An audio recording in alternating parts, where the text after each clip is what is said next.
Let's discuss question number 4. The enzyme carbonic anhydrase has been found in a wide range of organisms and acts as a catalyst in many tissues. Studies have shown that there are differences in the protein structure of the enzyme and differences in the number and organization of introns and exons of the gene coding for the enzyme. All carbonic anhydrase enzymes catalyze the same reversible reaction as shown in figure 4.1 with reference to figure 4.1 name X and Y. So guys, we all know that carbonic anhydrase catalyzes the reaction of carbon dioxide and water to form carbonic acid. So X is carbonic acid, and we know that this carbonic acid dissociates into what? Hydrogen ions and hydrogen carbonate ions. So Y is hydrogen carbonate ions.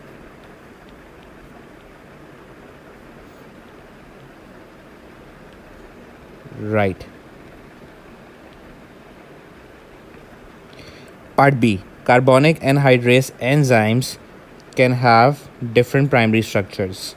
Suggest how all the carbonic anhydrase enzymes can catalyze the same reaction even though they have different primary structures. So guys, even if different carbonic anhydrase enzymes have different primary structures, they can have the same shape of the active site. So we can write over here that shapes of the active sites can be same, right? Because of the same tertiary structure. There can be minor differences in the tertiary structure due to minor differences in the primary structure. However, the shape of the active sites can be same, which allow these enzymes with different primary structures to catalyze the same reaction. Let's move to part C. Genes coding for proteins in eukaryotes consist of introns and exons. Outline the similarities and differences between the introns and the exons of the genes coding for proteins such as carbonic anhydrase. So guys, we have to state the similarities and differences between the exons. So if we talk about the similarity, so what is the similarity? Both introns and exons are sequence of nucleotides, right? Or we can say nucleotide sequence. Both introns and exons are sequence of nucleotides on DNA which are transcribed, right, to become the part of primary transcript or pre-RNA. So guys, we discussed that each gene which codes for a specific protein contains introns and exons, and introns and exons, they both are sequence of nucleotide bases and they both are transcribed to form the primary transcript or pre-RNA, right? Or we can say pre-messenger RNA. Then what happens is that introns are removed because introns are non-coding. Before to make the mature messenger RNA or the final transcript, introns must be removed, right? Because introns are non-coding and exons are coding, right? And only exons are translated to form the protein. So let's write the differences. What are the differences? Number 1, introns are non-coding, whereas exons are coding, right? What is another difference? Introns are removed from the primary transcript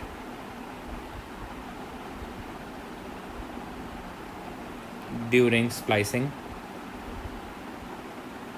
whereas exons are not removed.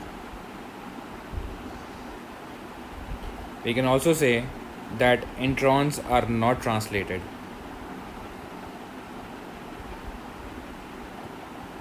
whereas all the exons are joined together to form a final or mature mRNA, which is translated to form the polypeptide, right? Let's move on to part D. All mammals have the same type of carbonic anhydrase known as alpha carbonic anhydrase. Many different forms or isoforms of alpha carbonic anhydrase have been identified in mammals. There are 15 isoforms of alpha carbonic anhydrase CA in humans. Cells of different tissues have one or more isoforms. Within cells, the isoforms may be in different locations. So, guys, in this information, they are telling us that the mammals have alpha carbonic anhydrase enzymes, and there are 15 different isoforms of alpha carbonic anhydrase, which is shortened to CA. So, there are 15 different types of CA in the humans, and these isoforms are found in different cells. Red blood cells contain two isoforms, CA1 and CA2. Suggest the location of CA1 and CA2 in the red blood cells and give a reason for your answer. So, guys, we have to state the location of the carbonic anhydrase enzyme within the red blood cell. We all know that carbonic anhydrase enzyme is found in the cytoplasm of the red blood cell. That's because the carbon dioxide, when it enters the red blood cell, it reacts with water found in the cytoplasm to form carbonic acid, and this reaction is catalyzed by carbonic anhydrase. So the location is the cytoplasm. So we will write over here that CA1 and CA2 are found in cytoplasm, right? And what is the reason? Because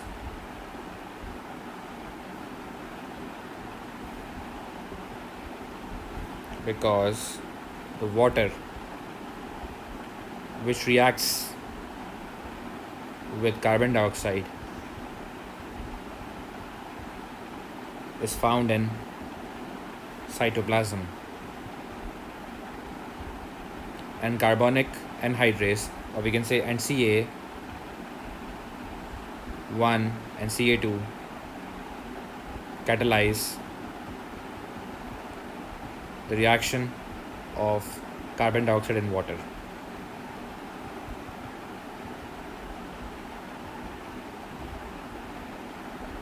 Right. Let's move on to part E. Isoforms CA6. Isoform CA6 forms part of the human breast milk. Mammary gland cells package CA6 in the Golgi vesicles for the release from the cells. Name the transport mechanism associated with CA6 secretion. So, guys, they are saying that isoform CA6 is found in the breast milk, and mammary glands which produce breast milk, they package CA6 in Golgi vesicles for the release from the cells. We have to state the transport mechanism which is associated with CA6 secretion. So always remember that the Golgi vesicles are secreted by the process of exocytosis.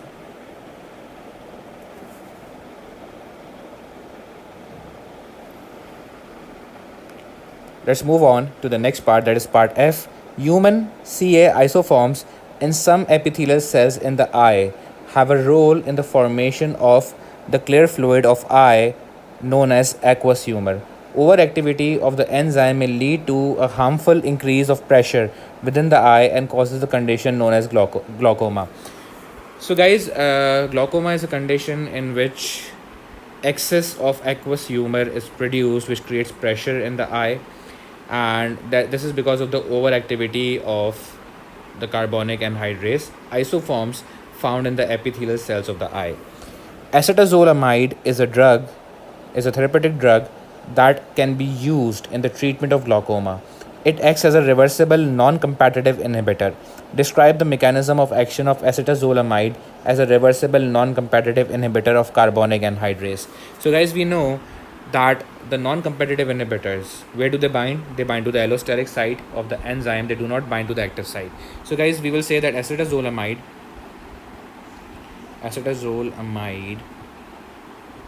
binds to the allosteric site of carbonic anhydrase, right?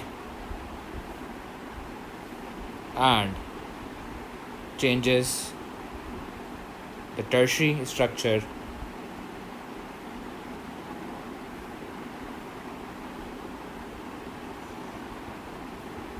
of the enzyme, and hence the shape of the active site. As a result, the substrates. What are the substrates? Carbon dioxide and water can no longer fit. Right? So this is the action of the acetazolamide that we have to write. We can also say that acetazolamide binds reversibly. Acetazolamide binds reversibly to the allosteric site, which means that it can come out of the allosteric site. So acetazolamide binds reversibly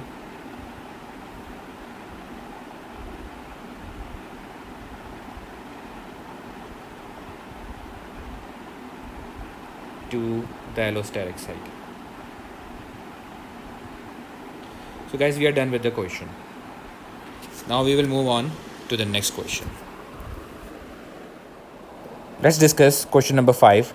Figure 5.1 is a photomicrograph of a transverse section through part of the bronchus of the human gas exchange system. The image is of a good resolution for a light microscope. The bronchial epithelium is a single layer of cells lining the lumen of the bronchus. So guys, this is the photomicrograph or a picture taken from the light microscope of the bronchus, and this image has a good resolution, and we can see the bronchial epithelium, we can see the elastic fibers, and there are other tissues that we can see. Right.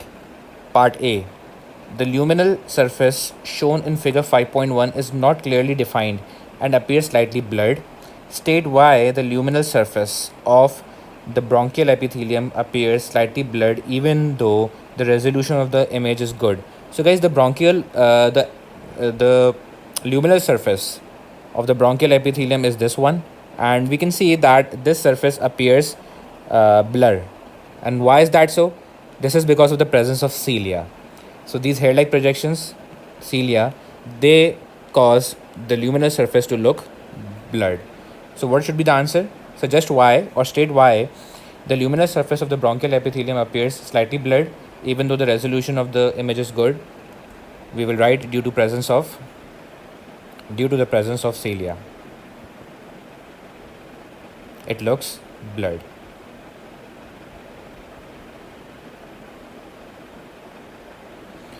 Let's move on to part B. Some cells of the bronchial epithelium shown in figure 5.1 appear darker than others. For example, the cell D appears darker than the cell L. With reference to the bronchial epithelium shown in figure 5.1, explain why some cells such as cell D appear darker and the other cells such as cell L appears lighter. Okay guys, we can see that cell D is darker and cell L looks lighter. So why is that so? That is mainly because there are two types of cells in the bronchial epithelium. These are ciliated cells and goblet cells, and these cells have different structures, different densities, right? And this can also be due to different staining, which is called differential staining. Some cells, some structures pick up more stain, some structures pick up less stain, so they stain differently. That's why they appear darker or lighter. So what we can write over here is that bronchial epithelium contains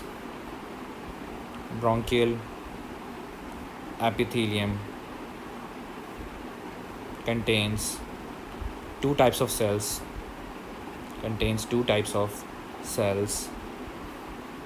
which are ciliated cells and goblet cells, right? Different types of cells have different densities.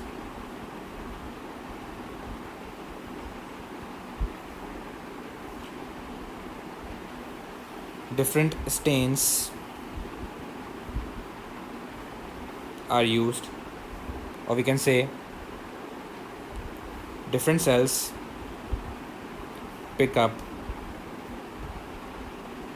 different stains. This is called differential staining.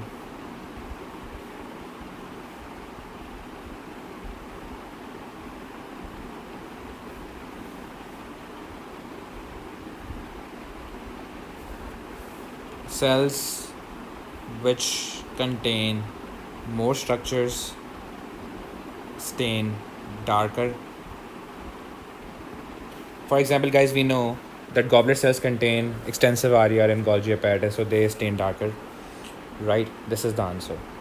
Let's move on to part C. In figure 5.1,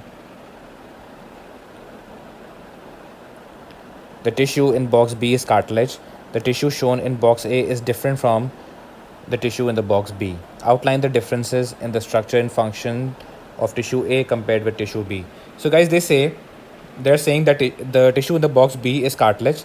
So they are saying that this is cartilage, and tissue in the box A is different. So guys, we have to identify this tissue, and the tissue in the box A is smooth muscle. So what we have to do is we have to differentiate between the structure of two tissues and the function of two tissues. So tissue A is smooth muscle, which has smooth muscle cells, whereas tissue B is a cartilage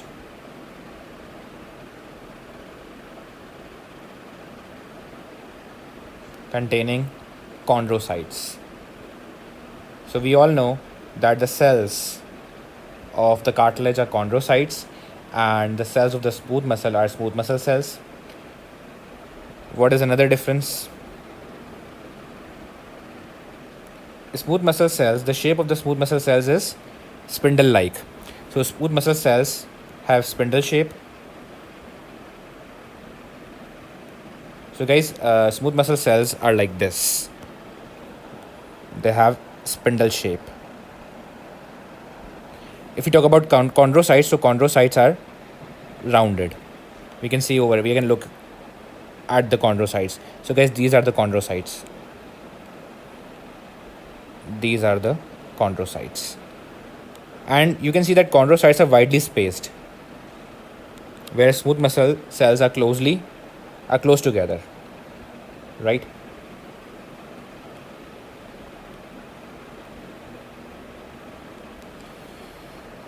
So smooth muscle cells have spindle shape, whereas chondrocytes are rounded. Chondrocytes are rounded. Smooth muscle cells are close together,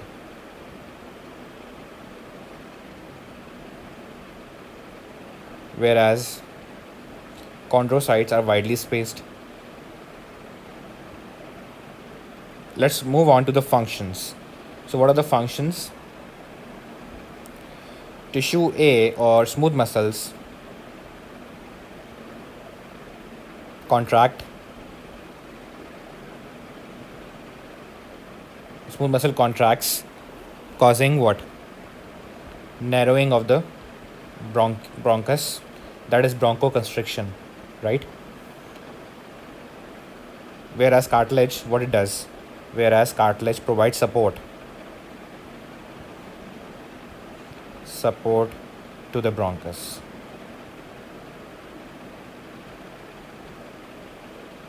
The cartilage provides support to the bronchus in such a way that cartilage prevents the bronchus from collapsing, or we can say that cartilage keeps the bronchus open. So guys, we are done with this question. We will now move on to the next question. Let's discuss question number 6. The transport tissues of plants are phloem and xylem. The role of xylem is the transport of water and mineral ions from the soil solution to the different parts of the plant body. The role of phloem is the translocation of assimilates and other substances from sources to sinks. Part A.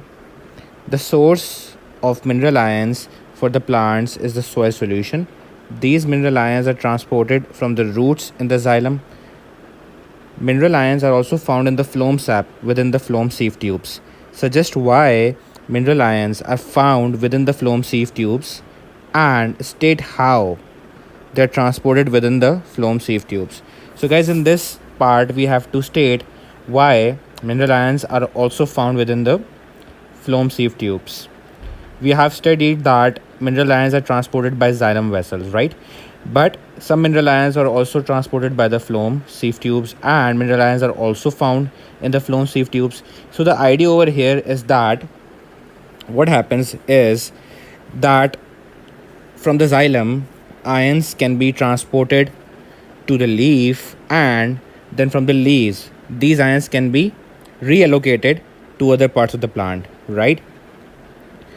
So for example, initially the leaf absorbed a lot of mineral ions, but mineral ions can then be transported from the leaves to other parts of the plant as needed. So we can say that mineral ions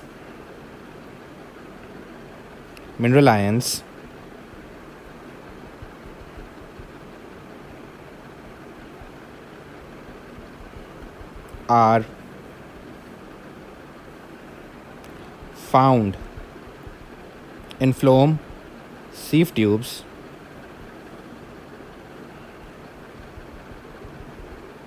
and are transported in these tubes for the reallocation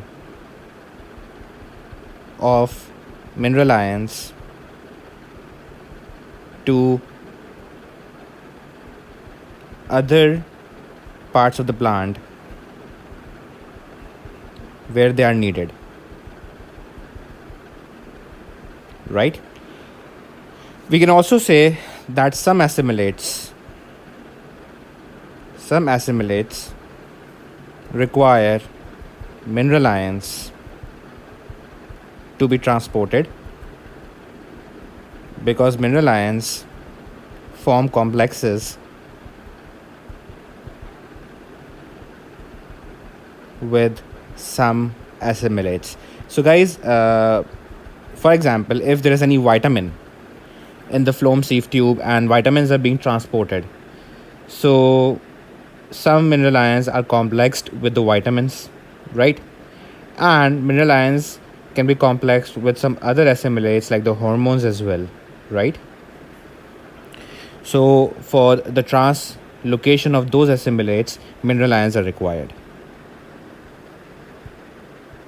Now we have to write how the mineral ions are transported within the sieve tubes, right? So what happens that at source of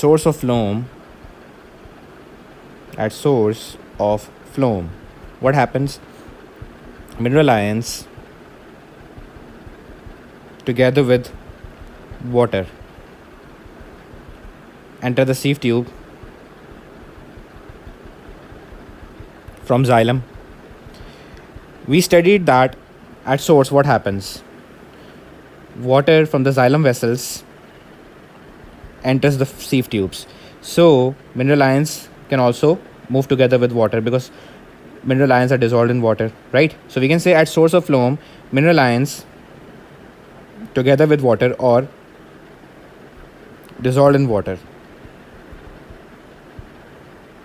or in solution enter the sieve tubes from xylem vessels. Then what happens next? Mineral ions travel in solution by mass flow down the pressure gradient from source to sink. That's what we have to write. Just like the other assimilates are being transported in the phloem sap, mineral ions are transported in a similar way, that is by mass flow. down the pressure gradient. Right. Let's move on to part B. Phloem tissue consists of different cell types. Complete the passage using the most appropriate terms to summarize some of the features of phloem tissue. The end walls of the sieve tube elements are modified to allow efficient flow of phloem sap by the formation of sieve pores. Right?